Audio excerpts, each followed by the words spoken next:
What a peaceful night in Station Square. Hello, and welcome to SlyPete Plays Sonic Adventure.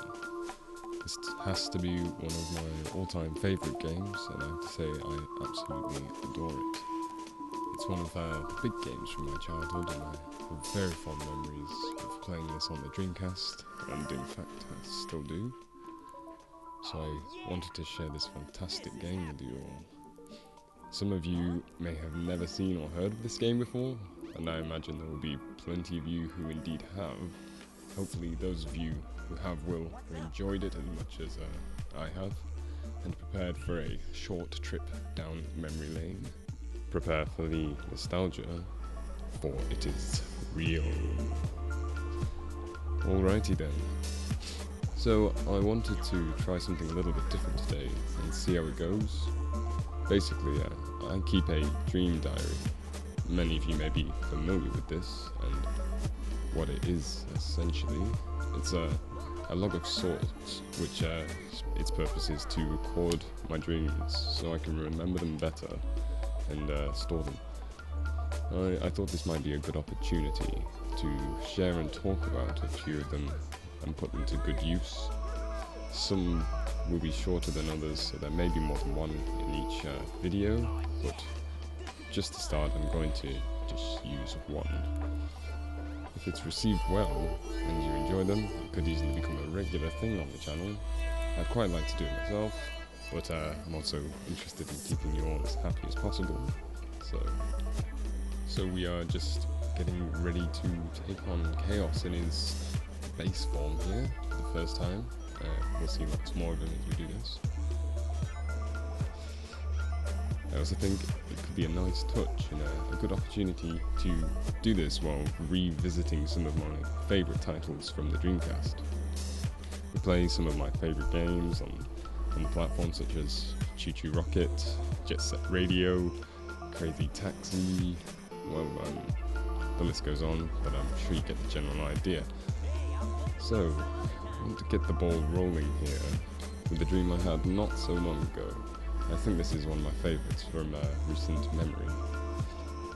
I remember it taking place at what seemed to be a carnival or festival type setting.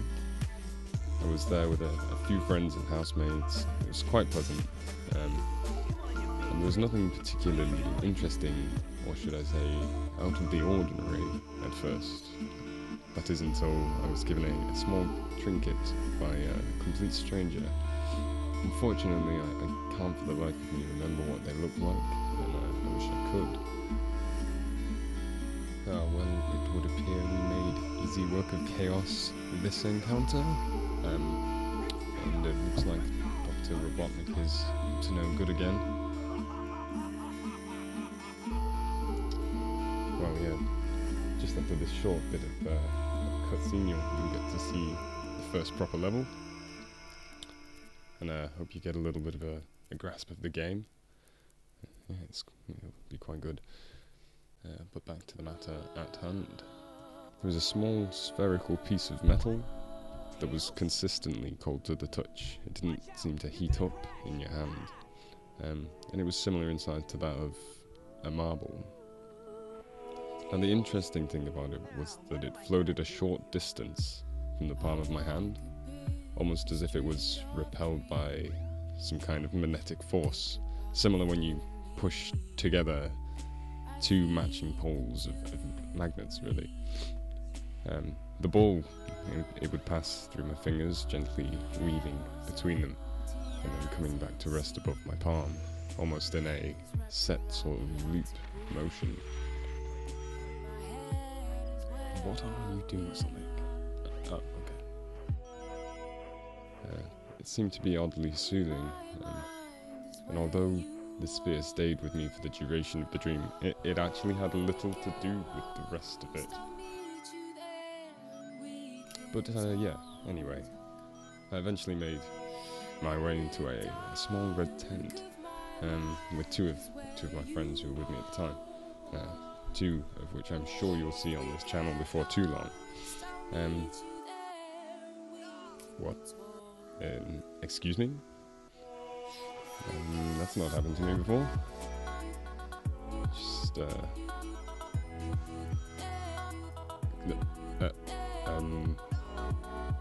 this could be a problem. I honestly say this hasn't happened to me before. Come on, come on. Okay, we made it through. All is good. Yeah. So, but when I was inside, we came across this miniature cannon. We're talking fit in the palm of your hand small. We spent some time loading and firing the cannon, testing various different materials, objects, whatever would really fit down the barrel, with different amounts of gunpowder to see what worked best.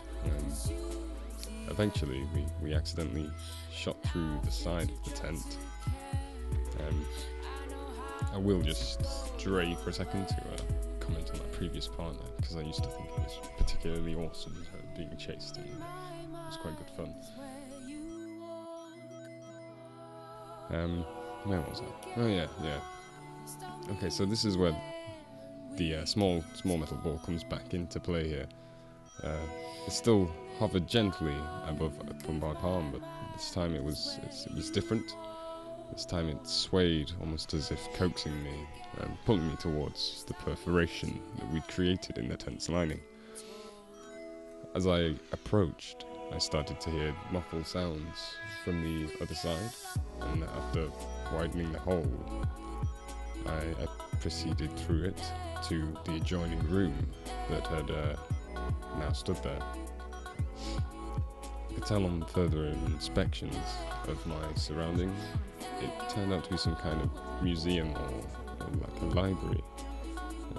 And things from here got a little bit stranger from this point onwards. I don't know, maybe a little bit more interesting. The main feature of this museum was, well, none other than a pterodactyl. Looks like this will finish the level off, and its tails sat on the floor over there. A smouldering pile of plain left, I guess. We'll go help him out now. But yes, back to the pterodactyl. It was alive and kicking and flying around its enclosure, so it wasn't like merely a stuffed exhibit or something like that. But it was one of those things that didn't faze me at the time.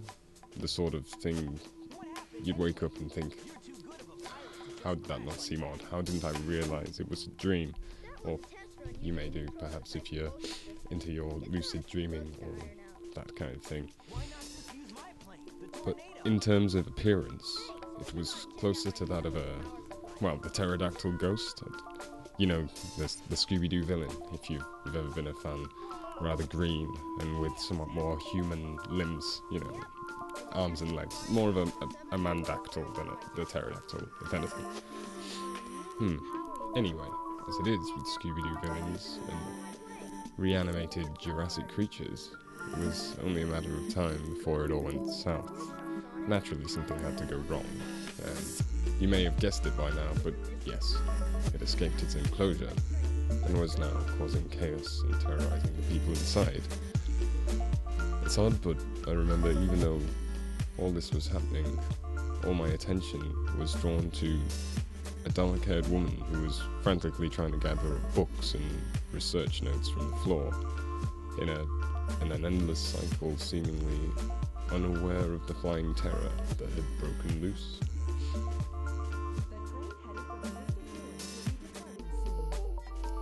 It amuses me that Sonic can run at the speed of sound, yet we still have to get the train to get to the Mystic Ruins.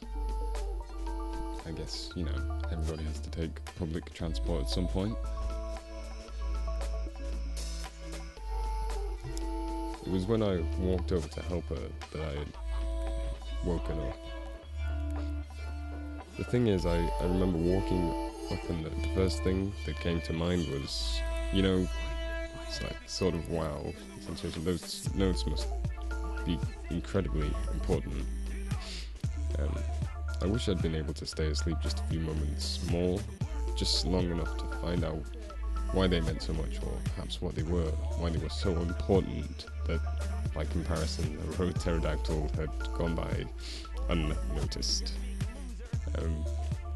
This was something that actually played on my mind for quite some time, but unfortunately, this will go down in my history anyway as one of those mysteries that I'll never know the answer to. Perhaps if Scooby and the gang had maybe been there, I might have gotten closer to finding out. I'd just be taking on Eggman here. A brief break. Couldn't fathom the thought of taking damage in such an easy boss. You'd be surprised, like one of those stray rockets could get me and severely hurt my ego. I've already had the issue of glitching through the floor of the map before, that was bad enough, so hopefully this will go all smoothly.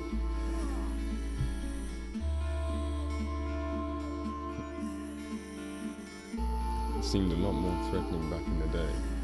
It's a very basic attack pattern, but still, nonetheless. Gotta love the voice acting here. I'll just crank the volume up a little bit so you can hear beautiful tones of Eggman's voice here. It's better.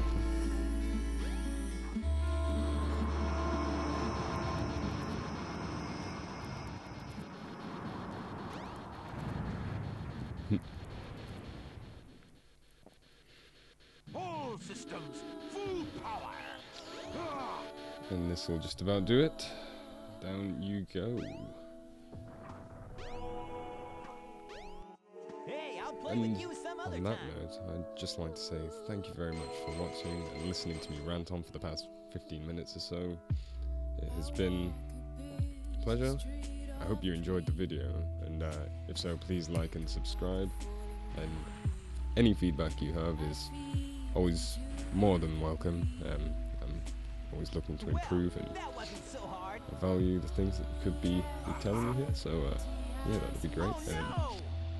Please check out the fabulous Mr Jonty Cotton's music on his SoundCloud, link of which I will post below. Chaos, time to eat. Chaos? Before I finish, I'd just like to pop over here and quickly grab this chow egg, if you can see it. I'll show you what a chow is once we get this egg to the chow garden. But yeah, I'm just collecting this because I might do something later on involving them, maybe not, but we'll see. You can feed them, well, animals and things, as strange as it sounds. Give them stats and do all kinds of things with them. So I might do something with that later on, so I'll just over there, up a bit further. Shouldn't take a moment. Just run on down here, through here. Yeah, if I can, yep, there we go. Through to the chow garden.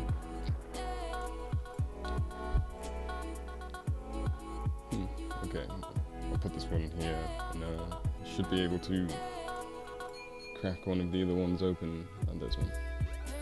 And just give you a little glimpse at these guys. I just throw the egg. No.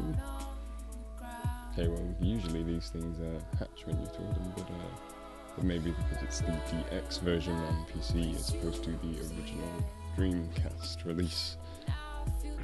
And last but not least, cheerio.